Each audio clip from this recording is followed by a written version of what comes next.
Thank you so much for coming today. Thank you so much, Meg. And it's so good to see you on this platform. I want to congratulate you also on starting the podcast, and I wish you all the very best. And I hope to see you very soon in person. Thank you. It's so exciting to be talking to you finally and especially about nutrigenomics and pharmacogenomics, because they're really such important topics that not a lot of people are talking about. So I'm excited to share this information. Can you start by telling us a little bit about how you got started? Absolutely, with great pleasure. Just kind of a little background on my education. I work with chronic disease, patients with diabetes, obesity, high cholesterol. So basically, my background is a lot of patient care and disease management as a clinical pharmacist. But besides that, I also have my own consulting practices in precision medicine, which is pharmacogenomics, which means how our genes interact with the medications we take. And it's a fast evolving science that really took off after 2003, after the completion of Human Genome Project, which was the biggest biological project of our times, where our entire genome was mapped out. And nutrigenomics is how we, through our genomic differences, interact with food, beverages, and nutrients and supplements. So both are extremely important aspects of our health and well-being, and they're kind of my favorite concept of preemptive medicine, preventive medicine, and which is actually my passion. Consulting patients on how proactively, prevent disease, work through risk mitigation rather than have the disease or the adverse drug events, then take care of it. So I'm very passionate about both. Absolutely. Me too. The prevention is key always. I know, I So know. let's start with nutrigenomics. So tell us a little bit about what that is and how we can add that into our lives. Absolutely. So nutrigenomics really evolved after 2001. There have been a lot of high quality, really good published peer reviewed studies about how based on our genomic differences, we metabolize nutrients, we metabolize, let's say, vitamin D, calcium, choline, iron, magnesium, a variety of macro and micronutrients. But every year we get more and more evidence that we are not the same. As I always say, one size does not fit all. In terms of, let's say, fish oil metabolism, some people may see increased cardiovascular benefit, but some people may need to take higher doses of fish oil based on their genes. So nutrigenomics report is it's a saliva test that usually patients are ordered through us, their practitioners who are certified to, interpret those tests. A lot of 70 gene panels are usually ordered. So 70 genes are tested based on, how we metabolize, let's say some, I don't know, folate, or do we carry risk genes for gluten, caffeine, salt intake. You'll be surprised how many genetic differences we have in taste perception, sleep, duration, weight gain gene, or exercise endurance. I was surprised to even see my own report and see that I really do not tolerate well, let's say, high intensity exercise. And my recommendation was to just only stick with moderate intensity exercise, which is my favorite, and do not even go to HIIT. Which was interesting. And I empowered my patients, showing them, hey, we can work with this poorly, functioning genes as long as we know we have information. And I always tell patients, we live in the best of times where we have that availability to direct to consumer, testing. 10, 15 years ago, we didn't know anything about this, right? We weren't able to, help our patients in a more meaningful way. So science is evolving, it's here to stay. And a lot of practitioners, especially practitioners in chronic disease management, are now reaching out to nutritional genomic science to identify whether, one recommendation for one patient in terms of diet and nutrition may work and the other one may not. So everyone's different. I always say, know your genes, but then know that your genes are not your destiny. There's always a way to help and improve your health through nutrigenomics testing, but also with adequate nutrition based on the report. Some patients may be having, I don't know, folate metabolism deficiency. They think that they need to take extremely high doses of, folic acid, which is not true.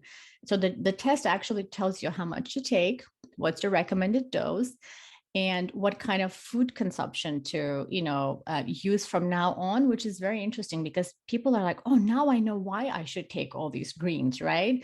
So it's very empowering. I love helping patients more meaningful way. Just I wanted to mention also your practice, Dr. Meg, with migraine headaches. There's just so much involved in hormones, external factors, their genes. So a lot of patients, let's say with migraine headaches, they take magnesium, but it's better to know whether are they metabolizing it fully? What's their potential? What are the genes that are metabolizing magnesium? So there's just so many good things that come out of that report. Absolutely. I love everything you said. And I think one of the big things that everyone should listen to is you mentioned it. And I always say to people too, you're an N of one, you're individual, you're not. And so many things, whether it's medication and conventional medicine, or whether it's even fad diets or certain, I hear so many people saying, oh, I feel like I need to eat this way or take this things from things they've heard online. We always dig that deeper into it and say, no, maybe not for you. That might be good for some people, but that doesn't always mean that it's for you. And you're really dialing into that in depth with these nutrigenomics reports. And Absolutely. I think it just personalizes everything. I actually, as you said, did the other aspect of this is that you can work with your genes. Cause I mentioned you, we were talking before, I did mine a few years ago. I ran a test for myself and I was like, oh no, now I have all these problems. So sometimes when, you're getting these 23andMe reports, or you're getting these reports in a way from places that don't have the understanding behind them, you can feel doomed. Like you have the propensity to have certain situations, but it's all modifiable. And that's what I hear you saying, correct? Absolutely, absolutely. Because we can help our good genes it's called gene expression. We can help, augment or amplify the genes that are working well and, assist us with better, health and well-being. But I also wanted to add to the great point you made, Dr. Meg, about direct-to-consumer tests. Let's say some companies, I don't want to mention them, they do provide testing that comes directly from the lab to the patient. And unfortunately, patients are not able to interpret or understand those reports. And when they see like excessive risk or red or something that says high risk for this and this, they get scared. So people kind of like think that there's something wrong with their body, they're doomed to have some disease. And I want to also mention that nutrigenomics report is not a standalone test for diagnosing or disease management, or just on its own to manage some sort of condition. And it will be unethical to even just buy only nutrigenomics testing to help patients in, certain like disease management. We always have to use it as an additional tool to make our recommendations sound more precise and personalized, and help patients understand that, as you said, you are your own, individual. There's no one else like you in the world. You're unique individual. And sometimes, all these, scientific studies we have been reading, and a lot of peer-reviewed articles we've been reading on variety of disease states or, conditions or data. A lot of those pertain to general population, which are good recommendations. Let's say vitamin D intake recommendations for general, population sector, but it may not apply to you. You may need higher or lower doses of certain, nutrients. So it's always to think of yourself as, I'm my own unique individual, and I need personalized approach. I feel personalized healthcare is coming. It's here to stay. It's not going anywhere, but it's kind of more expensive. It may not be covered by some health, insurances. That's why not all practitioners recommending it. But it's also another step to understand that what applies to your neighbor or your friend may not apply to you. I was just having a conversation with one of my clients this morning. She has a very specific needs in her diet. And we were just actually diving into that because her situation is very unique and it's not a standard fit. And so that just really personalized approach is always good. So you are a snowflake. You are unique, and you have the genomics that sorry, cut that. I've cut that after snowflake. Everyone is unique, and it's really good to really focus on those unique things. So let's say can you actually just tell us a little bit? So we talked a little bit about vitamin D, folate. Are there any common nutrients that you see a lot of differences in people's gyms? I mean, I know people often are hearing about the MTHFR, which affects folate metabolism and all of those, but really places people can start to think, oh, this is where would be a good place to dial in.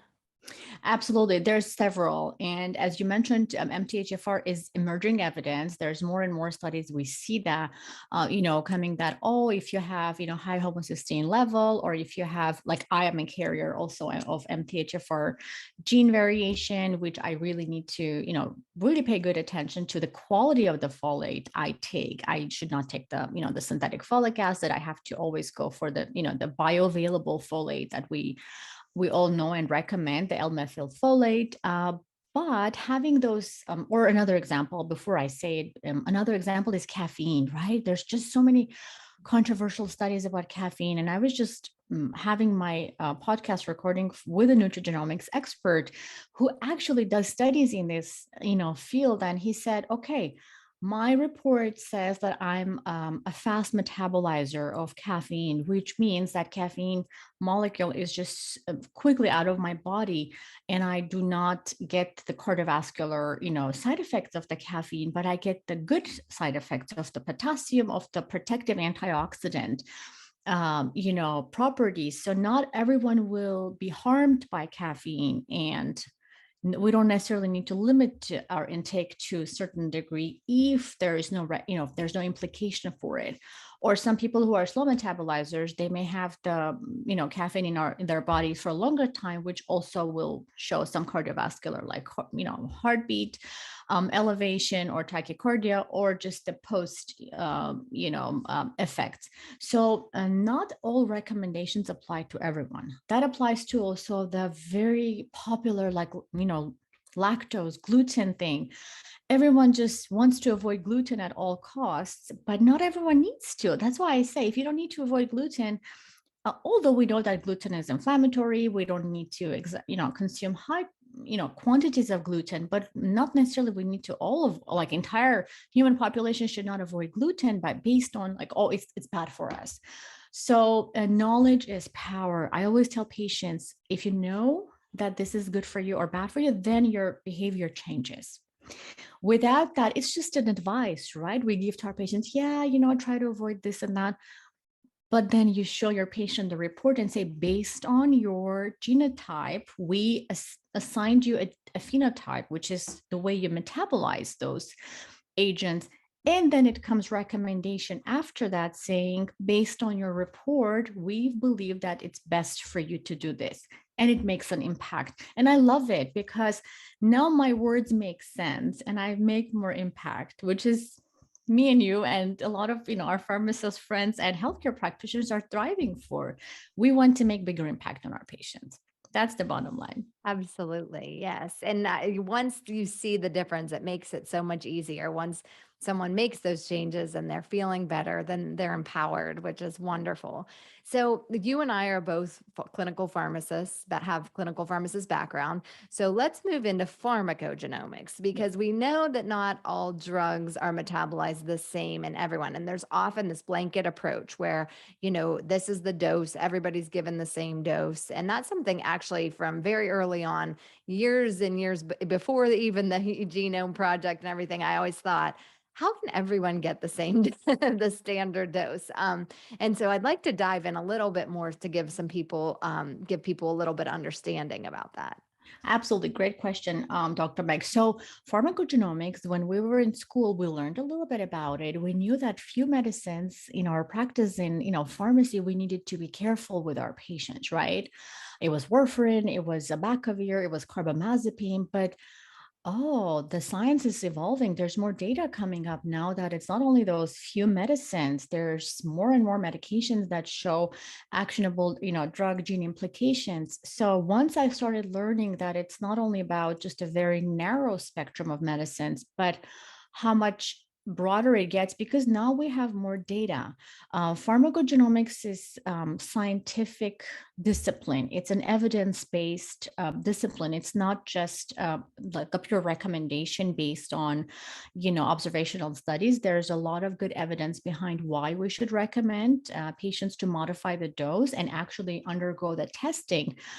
So the biggest, clinical evidence is oncology, which I don't consult in oncology. I'm not a specialist, so I just leave that to the institutions who actually manage the patients. But second level of evidence is psychiatry, where we see so many medicines are metabolized with this, in enzyme families that are big part of the drug metabolism. And I was just helping a patient last week with pharmacogenomics report who was a psychiatry patient, and he had numerous failed medicines. And I was writing down the names of the medications he took from each class. I could tell you for sure that he pretty much took all of the medications in each class of anxiety and anxiety medicines, antidepressants, and the list was going on and on and on. And I felt so bad for him, young guy, and he had so much treatment failure, so much desperation on top of the hardship and the mental health situation he was going through. That broke my heart, because why do we have to keep try and failing all these medications before we have to do the test and make sure we don't have the patient suffering? So we don't need pharmacogenomics for every medication. We don't need pharmacogenomic testing before we prescribe amoxicillin, but we need, pharmacogenomic testing before we prescribe sertraline or, escitalopram. Those are medicines that treat anxiety and depression. So I gave him the one-page summary of his report, and he was like, "Why didn't I have this 10 years ago? Why wasn't I given this choice? When I was miserable, I was really going high on other medication doses that I was really didn't have to." And he wrote a nice testimonial saying that I wish every patient is given a chance to have this genetic testing, once in a lifetime test, to avoid patient suffering, harm, and potential adverse effects. This is what we're going for as pharmacists, to try to eliminate adverse drug reactions, which are extremely high cost for our healthcare. And sometimes I wonder, how is it that we're ready to take on all that cost in terms of patient readmission to hospitals, like return visits to psychiatrists over and over again, but we're not ready to implement this as standard of care, which is kind of like I became a patient advocate. I'm advocating for everyone who really needs the test. And the report actually showed that all the medications he failed, there was a reason for it. He was like, "Oh, now I know why I didn't tolerate this medicine." And I said, "I'm going to reach out to your practitioner with the report and offer them, maybe there's other people, in their practice that need it, because mental health epidemic is real. We do have a lot of patients that are suffering from its crisis. In other words, it's mental health crisis, and our patients need meaningful approach to their care. And you know what if we minimize that time to 3 months instead of 9 to 12? So pharmacogenomics is my biggest passion, and as I was mentioning, they're sister sciences. Medication and nutrition go well together, because sometimes we cannot avoid medicines, right? There's conditions we have to use medications to treat and manage, but food is the biggest impact on our health in our lifetime. If we use food as medicine, we're healthy, but there's so many food items that we use that are going to make us sick. So both are very, very useful for our patients. Great. See, it's so valuable to know that. So if you are taking a medication, that you do really look into, could this be one that pharmacogenomics is impacting? So not all drugs are impacted by your genetics, but a small portion of the drugs are very impacted by your different genetic Absolutely. makeup. Is that correct? Okay. So Yes. what would be so you would say so oncology, Psychiatry. psychiatry. oncology is the biggest, impact, psychiatry, cardiology. There's so many other medicines that are from variety of groups that really are not prescribed a lot, but whenever they're prescribed, they really need to work. Antiviral medications, a lot of medications that treat, especially SSRIs, the selective serotonin reuptake inhibitors. There's a lot of medicines that are oftenly prescribed medications that are not only used in oncology, but they're used in like rheumatology, that the same medicine is used in both, disease states. So a lot of times when we look at the report, we're not only helping patient with current situation, it's in the future. What if something happens to you? So we're actually providing proactive care. God forbid something happens to you, you're admitted to hospital. Now your doctor knows these are the 3 medicines he cannot prescribe for your, heart situation. So because a lot of times in the hospital, no one has time to 10-day, turnaround time for report, and it's reactive care, emergency care. But what if we had that tool and listen, patient's report is in the EMR, doctor sees that and say, oh, okay, skip. These are the medicines patients can tolerate. I'm going to go with the one that they can.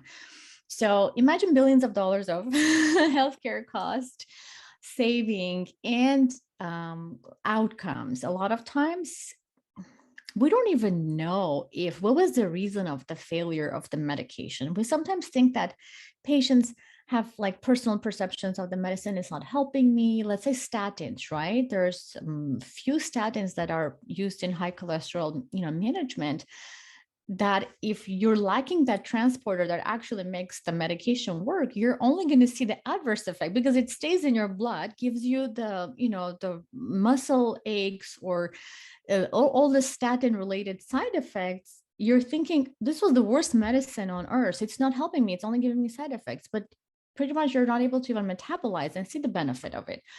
So it just all comes to understanding that all these tools were given. Nowadays, we probably should utilize and advocate for that. A lot of healthcare practitioners are embracing pharmacogenomics and nutrigenomics, but they don't have the knowledge and expertise to reduce those reports into like good summaries for their patients or understand the reports. And there we come, we're the experts. I always say, if it's pharmaco, we are pharmacists, we have to take over that space. So pharmacogenomics is pharmacology on steroids. We always mention that. So we need to step in and say we're ahead of our game. We need to be experts in this field and help doctors, help healthcare professionals to help their patients in a better way. Yes, Sure. absolutely. And you said something that I really just want to point out about you can potentially be taking a medication that you're only getting the side effects. I think that's very impactful right there, that statement, because who wants to be taking a medication that they're only getting side effects and not the benefit? And so that sums it all up into the value really of everything. This is if you have to, both of our goals is for you not to even have to take medication because you're doing all of the things for a healthy Yes. lifestyle. But if you get to that point, and sometimes it is necessary, then you should be taking things that are serving you the best. Absolutely. And I want to mention that specifically for cardiology, section, there was a medicine that we all know that's widely prescribed, which is called Plavix, which is an antiplatelet medication that's really given for a lot of situations related to, heart attacks during, admission. A lot of people to a certain ethnicity are not able to metabolize Plavix properly. Those are South Pacific Islanders, and there's also ethnicity related to Asian population. They're lacking the enzyme that's metabolic, which is Plavix is a prodrug, right? It needs to have that enzyme working properly to become an active drug in our body. And state of Hawaii sued the manufacturer of Plavix. This was 2020. They sued the manufacturer of Plavix that they failed to disclose that on a prescription label. Now they are disclosing it explicitly, which means that all the studies that are done for some certain medications or, pharmacogenomics applicable medications, they may not include such diverse population to know these differences. So they have to do post also marketing studies to show, hey, in this type of population, this may not be the best drug to choose. So a lot of times it's, oh, we didn't know this. Now there's a legal implication. Then we have to include it in the drug label. But sometimes I feel also it's the patients or the pharmacist being inquisitive, like, oh, let me check this medication. If it's pharmacogenomically implied medication, who are the population who may not benefit from it? So we're going to be helpful for our patients to benefit or have the side effects, but it's also our willingness to do it, our willingness to learn more about medicines and our genes. Absolutely. There's so much new information coming out all the time. It's just it's just amazing. Well, thank you so much for all of the great information you shared with us today. And can you let our listeners know where they can find you? Absolutely. Thank you, Dr. Meg. Thanks. I'm so honored to be a part of the podcast and sharing the stage with you. I wish you, first of all, I wish you all the very best. This podcast is just such a, good venture you have taken over to change people's lives and give them good, education on improving their health and wellness. I will be glad to, answer any questions. If someone has any regarding nutrigenomics or pharmacogenomics, you can reach out to me on LinkedIn, Dr. Ani Rostomian. I'm also on Instagram. It's going to be the Nutrigenomics pharmacist profile, which is something that I changed recently.